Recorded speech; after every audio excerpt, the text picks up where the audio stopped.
ശ്രീജയേന്ദ്രൻ, ശരി ഒഴിവാക്കാമായിരുന്നു. ശരി ശ്രീജയേന്ദ്രൻ, ഇപ്പോൾ AI വികസനം ജനങ്ങൾക്ക് ഉപകരിക്കപ്പെടുന്ന രീതിയിൽ നിയന്ത്രിക്കപ്പെടണമെന്നാണ് CPM പാർട്ടി കോൺഗ്രസിന്റെ ഭാഗമായിട്ടുള്ള കരട് രാഷ്ട്രീയ പ്രമേയം പറയുന്നത്.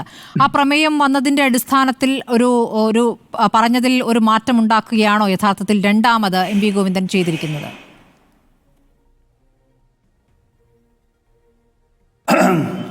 അങ്ങനെയല്ല സ്മൃതി. ഈ വിഷയത്തിന് ഇപ്പോൾ ശ്രീ ദാമോദർ പ്രസാദ് ആദ്യം പറഞ്ഞതുപോലെ സൂചിപ്പിച്ചതുപോലെ ഇത് തീസിസോ ആൻറ്റിതീസിസോ അല്ലെങ്കിൽ ഇനി സിന്തസിസോ ഒന്നുമല്ല. അദ്ദേഹം അന്ന് പറഞ്ഞത് എനിക്ക് തോന്നുന്നു ജനുവരി 29-നോ 30-നോ ആണ് അത് പറഞ്ഞത്. അത് വായിച്ചാൽ തന്നെ ഇപ്പോഴും വായിച്ചാൽ 100-200 കൊല്ലത്തിന് ശേഷം എനിക്കൊക്കെ സംഭവിക്കാമെന്ന് പറഞ്ഞ് ഒരുതരം സറ്റൈറിക്കലായിട്ടാണ് ആ വിഷയത്തിൽ അദ്ദേഹത്തിൻ്റെ അന്നത്തെ പ്രതികരണം ഞാൻ വായിച്ചത്.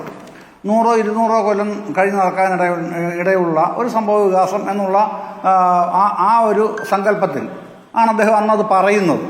അന്നത് പറയുമ്പോൾ ഈ സമ്പന്നർക്കിടയിൽ ഈ ഉപഭോഗ വസ്തുക്കൾ ഇങ്ങനെ വാങ്ങാൻ ആളില്ലാതെ കെട്ടിക്കിടക്കുകയും അങ്ങനെ സമ്പന്നരും ദരിദ്രരും അല്ലെങ്കിൽ ഇടത്തരക്കാരും തമ്മിലുള്ള അന്തരം കുറയുന്ന ആ ഒരു സങ്കല്പമാണ് അദ്ദേഹം സറ്റൈറിക്കലായിട്ട് പറഞ്ഞതെന്നാണ് ഞാൻ അന്ന് വായിച്ചപ്പോഴും ഇപ്പോൾ വായിക്കുമ്പോഴും തോന്നുന്നത് അങ്ങനെയാണ്. അതല്ലാതെ അതിൻ്റെ അകത്തൊരു എന്തെങ്കിലും തീസിസിൻ്റെ ഒരു എലമെൻ്റ് ഉള്ളതായിട്ട് തോന്നിയിട്ടില്ല. അന്നും 100-200 വർഷം കഴിഞ്ഞ് നടക്കാൻ പോകുന്ന ഗോവിന്ദ മാഷുടെ ഒരു കാഴ്ചപ്പാടാണ് അന്ന് പങ്കുവച്ചത്. പക്ഷേ ഇന്ന് തീർത്തും വ്യത്യസ്തമാണ്. വ്യത്യസ്തമാണെന്ന് പറയുമ്പോൾ പിന്നെ ഈ വാനിഷിംഗ് ഓഫ് വെൽഫെയർ സ്റ്റേറ്റ്സ് എന്നൊരു സങ്കല്പത്തിൻ്റെ അടിസ്ഥാനത്തിലാണ് AI കുറിച്ച് ഇന്ന് ആഗോളതലത്തിൽ ചർച്ച ചെയ്യപ്പെടുന്നത്. ക്ഷേമരാഷ്ട്രങ്ങളുടെ അവസാനമാകുന്നു ഇത് മൂലം, ഈ AI മൂലം. അതെങ്ങനെയൊക്കെയാണ്? അതിൽ പല ഘടകങ്ങളായിട്ടാണ് പറയുന്നത്. ഇത് AI മാത്രം ചേർത്തല്ല അവർ കൺസെപ്റ്റ് ഡെവലപ്പ് ചെയ്തിട്ടുള്ളത് നിലവിൽ. അത് 1ഉം 2ഉം ലോകമഹായുദ്ധങ്ങൾ, അതിനുശേഷമുള്ള കോൾഡ് വാറിൻ്റെ സമയം, അതിനുശേഷമുള്ള ഇമ്പീരിയലിസം, അതിനുശേഷമുള്ള നാറ്റോയുടെ വരവ്, അതിനുശേഷമുള്ള IMF, വേൾഡ് ബാങ്ക് ഒക്കെ ചേർന്നിട്ടുള്ള നെക്സസ്, ഇതെല്ലാം കൂടെ അടങ്ങുന്ന ഒരു വലിയ ഒരു സംവിധാനമായിട്ടാണ് ഈ ക്ഷേമരാഷ്ട്രങ്ങളുടെ അവസാനം എന്നുള്ള സങ്കല്പത്തിൻ്റെ അകത്തേക്ക് ഈ AIയുടെ ചർച്ചയും കൂടെ കടന്നു വരുന്നത് ഇപ്പോൾ. അപ്പോൾ അതേസമയം തന്നെ മറ്റൊരു വൈരുദ്ധ്യമുണ്ട്, അതും കാണണം. എങ്ങനെയാണ് ഡീപ് സീക്കിനെ അപ്പോൾ ചർച്ച ചെയ്യുക? ചൈന ഒരു മുതലാളിത്ത രാഷ്ട്രമായിട്ടല്ലല്ലോ CPM അടക്കം വിലയിരുത്തുന്നത്. അപ്പോൾ എങ്ങനെയാണ് ഡീപ് സീക്കിൻ്റെ ഇൻ്റർവെൻഷനെ എങ്ങനെ കാണുന്നു എന്നുള്ള പ്രശ്നം വേറെ നിൽക്കുന്നുണ്ട്. പക്ഷേ മറ്റേ ചർച്ചയാണ് ഗൗരവമായിട്ട് നിൽക്കുന്നത്, ഈ ക്ഷേമരാഷ്ട്രം ഇല്ലാതാവുന്നതുമായി ബന്ധപ്പെട്ട ചർച്ചകൾ. അത് ഇന്ത്യയിൽ അതിൻ്റെ വേണ്ടത്ര വികാസം പ്രാപിച്ച ഒരു ചർച്ച പോലും തുടങ്ങിയിട്ടില്ല. എങ്ങനെയാണ് AI, എന്താണ് AI?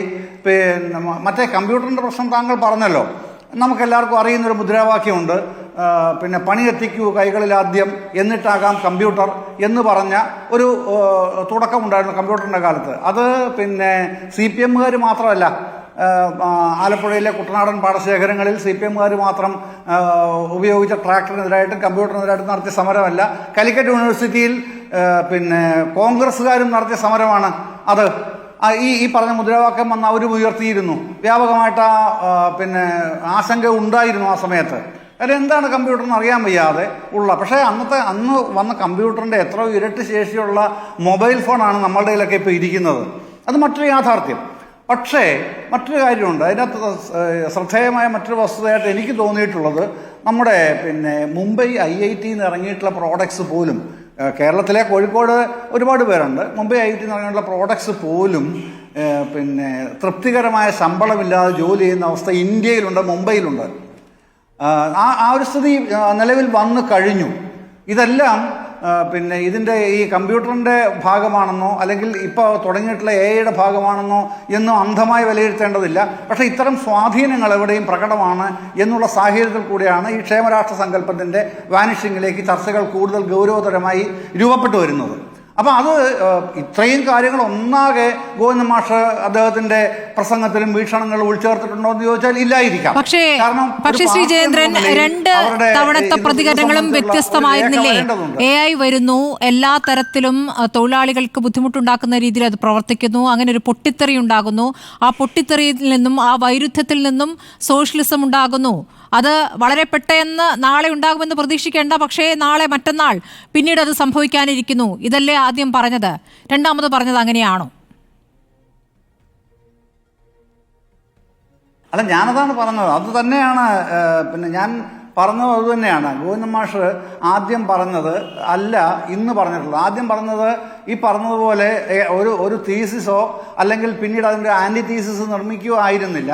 അദ്ദേഹം അത് ആ വിഷയത്തെ സറ്റേറിക്കലായിട്ടാണ് അന്ന് പിന്നെ പ്രൊജക്റ്റ് ചെയ്തത് എന്നാണ് ഞാൻ വിശ്വസിക്കുന്നത്, ഞാൻ ധരിക്കുന്നത് അങ്ങനെയാണെന്നാണ് ഞാൻ പറഞ്ഞത്. പക്ഷെ ഇന്ന് അതല്ല. ഇന്ന് അതിൻ്റെ ഒരു നിലവിലുള്ള ലോകവ്യാപകമായി ചർച്ച ചെയ്യപ്പെടുന്ന ഒരു പുതിയ തലമുണ്ട്.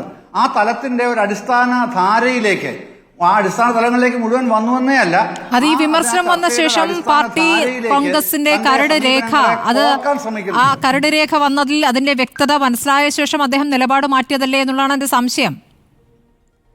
വിമർശനം വന്നു, പരിഹാസം വന്നു, ട്രോളുകൾ വന്നു. കരട് രേഖയിടയ്ക്ക് ഇനി ഒരുപാട് കാര്യങ്ങൾ അല്ല, അതിൻ്റെ അകത്തൊന്നും അതിനെ അങ്ങനെ കാണേണ്ട കാര്യമില്ല. ഞാനീ പറഞ്ഞതുപോലെ നമ്മൾ അതിൻ്റെ ഒരു ഈ ഉന്നയിച്ച കാര്യത്തിന്റെ മെറിറ്റിലേക്കാണ് പോകുന്നതെങ്കിൽ അതൊരു വീക്ഷണമാണ്. അതല്ല അതിന്റെ ട്രോളുകളിലേക്കാണ് പോകുന്നതെങ്കിൽ അത് മറ്റൊരു വീക്ഷണമാണ്. ഞാൻ അതിന്റെ വീക്ഷണമല്ല അങ്ങനെ വന്നതിന്റെ അടിസ്ഥാനത്തിലല്ലേ അതിൽ പിന്നീട് മറ്റൊരു വ്യക്തത വരുത്തുന്നത്. പാർട്ടിയുടെ യഥാർത്ഥ നിലപാട് ഇങ്ങനെയാണ് എന്ന വ്യക്തതയിലേക്ക് അദ്ദേഹത്തിന് ലളിതമായി പറയാൻ പറ്റുമെങ്കിലും ആദ്യവും പറയാമല്ലോ. അദ്ദേഹം രണ്ടാമത് പറയുന്നതും ലളിതമായിട്ടാണ്, അദ്ദേഹത്തിന്റെ ഭാഷയിലാണ്, അദ്ദേഹത്തിന്റെ ശൈലിയിലാണ്. ആ ശൈലി ആശങ്ക ഉണ്ടാക്കുന്ന അല്ലെങ്കിൽ കൂടുതൽ ടെൻഷൻ ഉണ്ടാക്കുന്നതാണെന്നാണ് ശ്രീജിത്ത് പണിക്കരെ പോലുള്ള ആളുകൾക്ക് മനസ്സിലാക്കുന്നത്. ഓരോരുത്തരും അത് ഓരോ രീതിയിൽ മനസ്സിലാക്കുന്നു. ചിലർക്കത് കളിയാക്കാനുള്ള വകയാകുന്നു. എന്തുകൊണ്ടാണ്? അതിന്റെ ഗൗരവം ഉൾക്കൊണ്ടുകൊണ്ടാണ്. ഇപ്പോൾ പാർട്ടി അതിനെ എത്രത്തോളം ഗൗരവത്തോടെ കാണുന്നു, ആ ഗൗരവം ഉൾക്കൊണ്ടുകൊണ്ടാണോ യഥാർത്ഥത്തിൽ എം.വി. ഗോവിന്ദൻ അതിനെ അവതരിപ്പിച്ചത്? ശ്രീ ജയേന്ദ്രൻ, പാർട്ടിയുടെ ഇക്കാര്യത്തിലുള്ള ഒരു നിലപാടിലേക്ക് CPM ഇതുവരെ കടന്നിട്ടില്ല. ഞാൻ അതുകൊണ്ടാണ് അതിന്റെ പ്രാഥമിക അടിസ്ഥാനതല വിഷയങ്ങളെ സംബന്ധിച്ച് ഒരു പ്രാഥമിക ധാര പോലും ആവുന്നത്. ഈ കരട് രാഷ്ട്രീയ പ്രമേയത്തിലെ 8-ാം പേജിൽ പറയുന്നുണ്ട് കേട്ടോ, AI വികസനം ജനങ്ങൾക്ക് ഉപകരിക്കപ്പെടുന്ന രീതിയിൽ നിയന്ത്രിക്കപ്പെടണം. അതായത് ജനങ്ങളെ മാറ്റി നിർത്തിക്കൊണ്ടുള്ള AI വേണ്ട, ജനങ്ങൾക്ക് ഉപകരിക്കപ്പെടുന്ന രീതിയിൽ നിയന്ത്രിക്കപ്പെടണം.